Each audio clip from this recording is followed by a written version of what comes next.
What does the word stranger mean to you?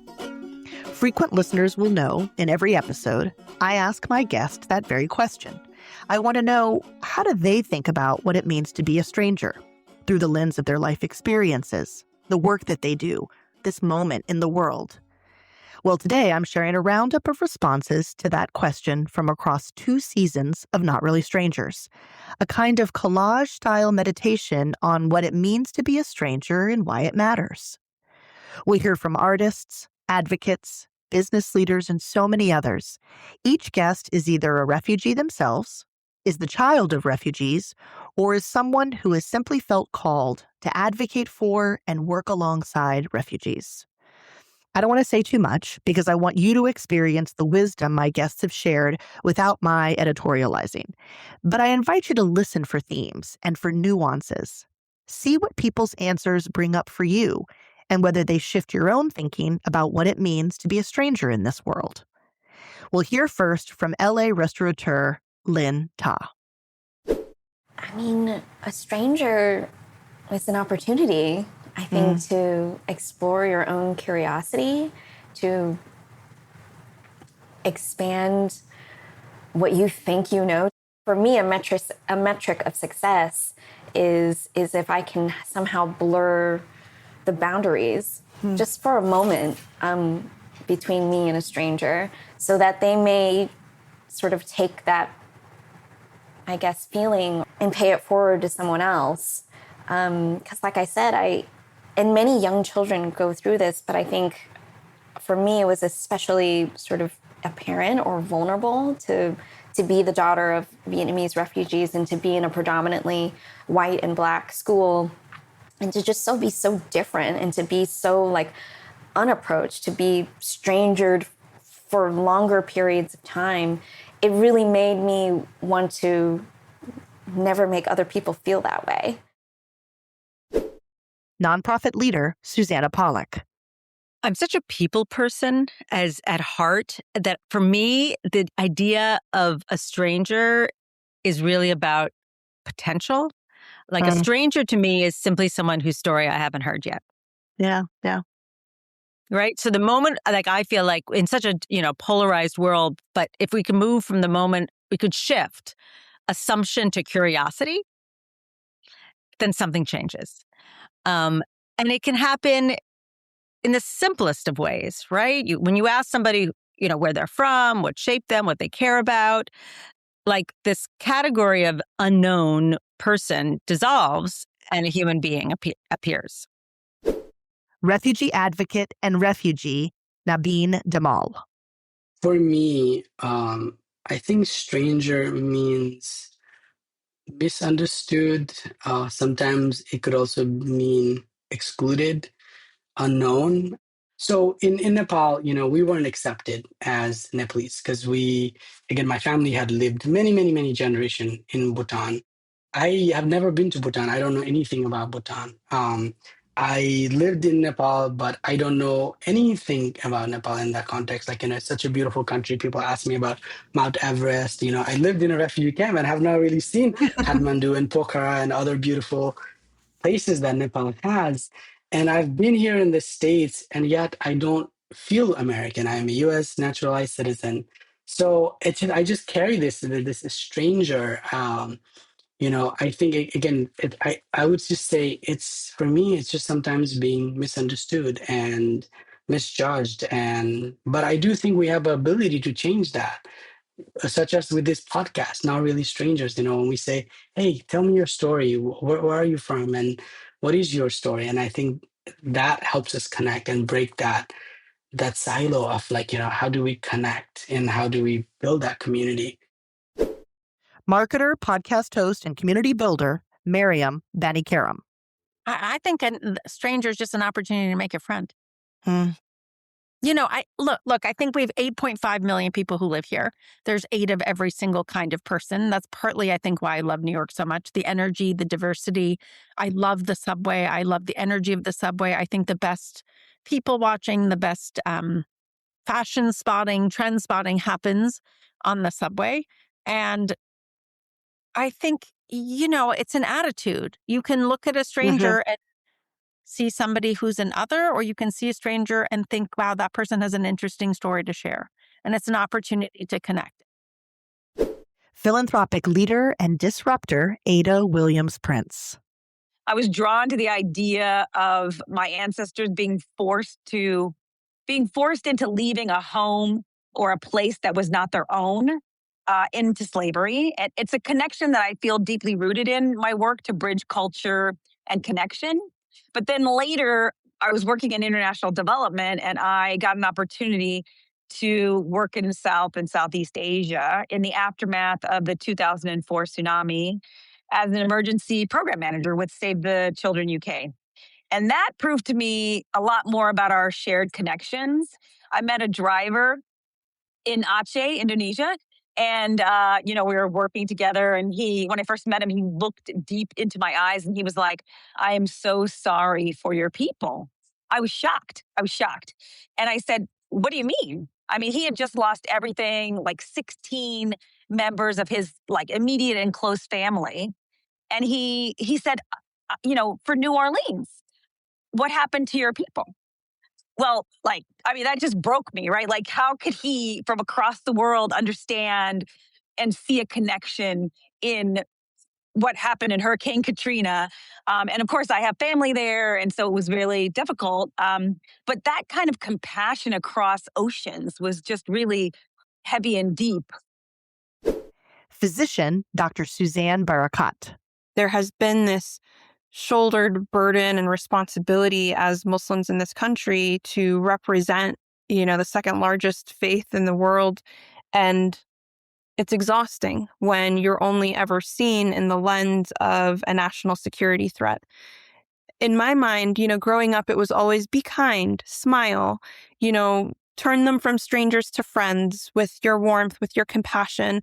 I was a medical student rotating all throughout, the small pockets of North Carolina, even rural parts. And there would be patients who would refuse to shake my hand, who would refuse my care altogether because I wore a hijab and I was visibly Muslim. And it was like this challenge to bring them to the other side and help them see who you really are. And instead it was the exhausting, like, oh, you're the exception and not the norm, when actually I was quite the ordinary Muslim American.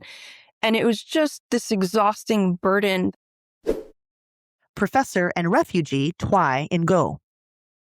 I think as a former refugee and as an immigrant, I often felt like a stranger. In this country still, I feel like a stranger. In academia, I feel like a stranger because I don't really subscribe to just science for the sake of doing science, but really to serve community, to take action, and to really kind of come up with solution with the community that we meant to serve. And in many ways, sometimes I feel like a stranger when I'm in Vietnam, So, but I've come to see strangeness not as an isolation, but as possibility, if you will. Mm-hmm. A stranger to me is simply someone whose story you haven't heard yet. My belief is that when you share those stories, you can dissolve distance. And strangeness itself can actually be a gift. And it sparks curiosity, it's bring new perspective. And for me as a scientist, curiosity and new perspective is often when the most important discovery are made of.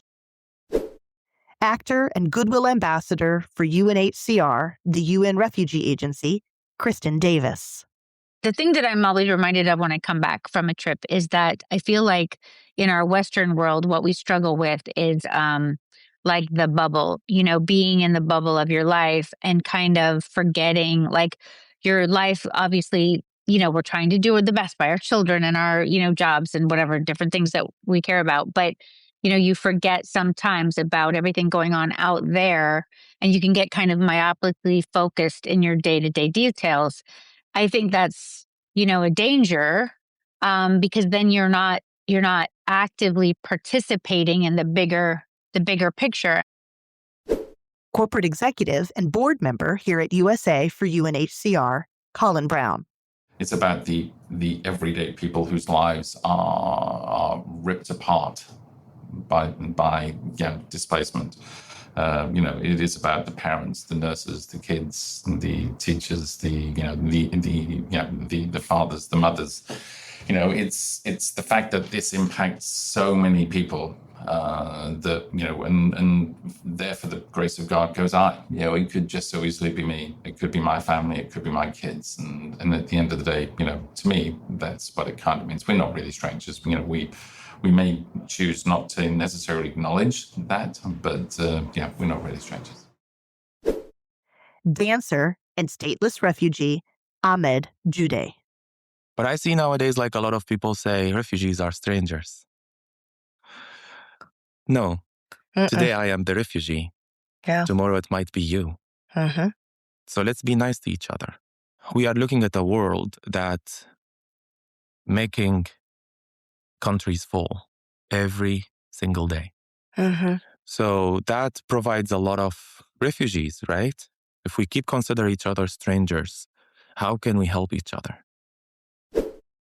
Actor, producer, and director Kat Graham, a Goodwill ambassador for UNHCR, the UN Refugee Agency.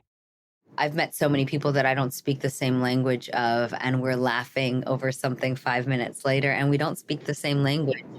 And I think if people started to understand that boundaries limit you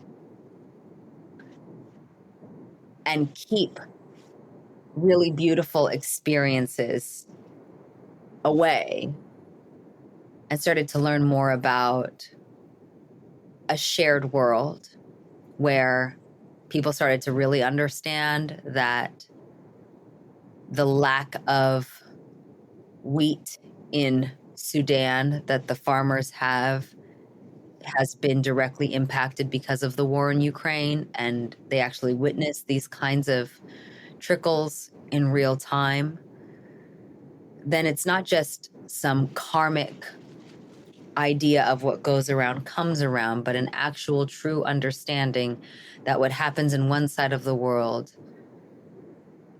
really genuinely does affect.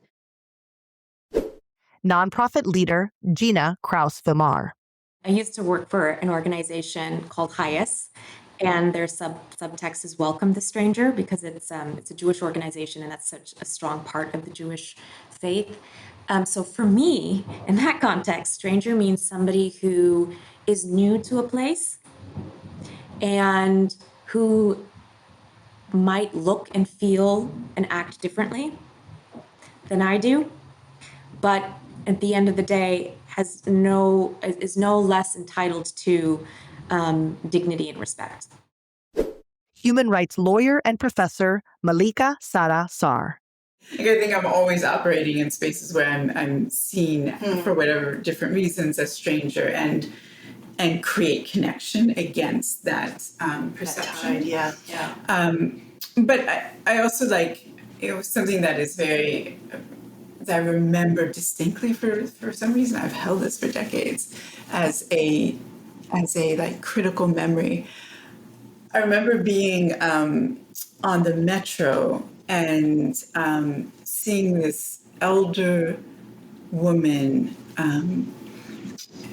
and she had a Jewish star necklace, and must have been in her 70s, and she looked like my grandmother. I mean, so much of her was just my grandmother's height and feel.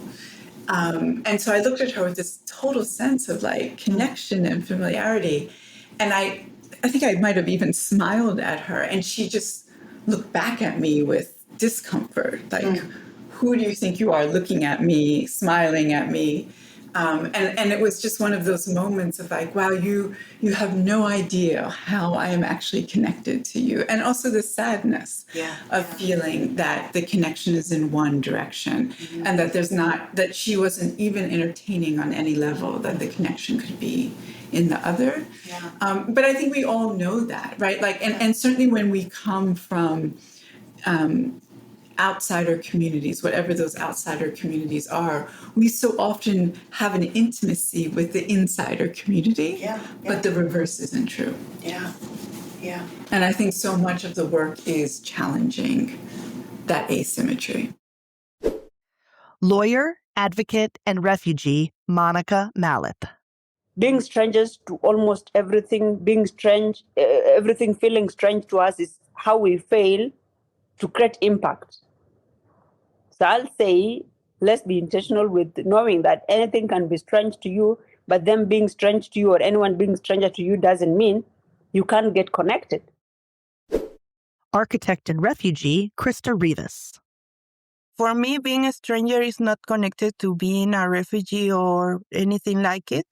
You stop being a stranger when you create a circle of people that is around you and that people get to know you. Restaurant manager and refugee Georgie Tabukashvili. I've been a stranger a long time, but honestly, I don't feel like stranger anymore, and not here and not anywhere. Because like we all are strangers, but we are strangers even for ourselves. But when I started to try and understand that people and myself as well in that moment, I understand that there is no any strangers. We all have like a same feeling, same hope, same fear, same needs. We all have to pay bills and we all have to be happy, or we all want to be happy. So that's I mean, I'm not stranger anymore. Yeah. And I'm trying to give the people understand that there is no any strangers. Musician Tao Nguyen. What I love about it and what I love about performing is the invitation that we have to be in communion with one another. And in truth, we don't know each other, but in truth, we do. I think we underutilize what we can be to each other as strangers. Hi, Suzanne here with one final reflection. When I was growing up, I was often told, don't talk to strangers. But as I've helped my 2 daughters navigate the world, I've often wondered whether or not there's a reframing I can do to that counsel. I want them always aware of their surroundings. I want them always vigilant about their own safety and autonomy. But the truth is, not talking to strangers is really not the point. It's more about figuring out how to engage in the world in a way that keeps you safe, but also allows you the opportunity to be exposed to new people and to new ideas, and to not discount them because they're not what you're accustomed to or not what you were expecting to see in a certain place. As so many of my guests have reflected, the notion of a stranger often does more harm than good. But the good news is it's often easier than we imagine to go from seeing someone as a stranger to recognizing them as a fellow human being. I hope this episode has left you with some food for thought. And if you want to be a part of creating a world where we aren't really strangers, please consider making a donation to USA for UNHCR, the organization that produces this podcast and where I serve as CEO. Your support helps get much-needed relief to people who've been forced to flee their homes. And it's a powerful way to let them know that you see the link between their humanity and yours. Before I go, I also want to offer a big thank you to Tao Nguyen, the musician that you heard from earlier.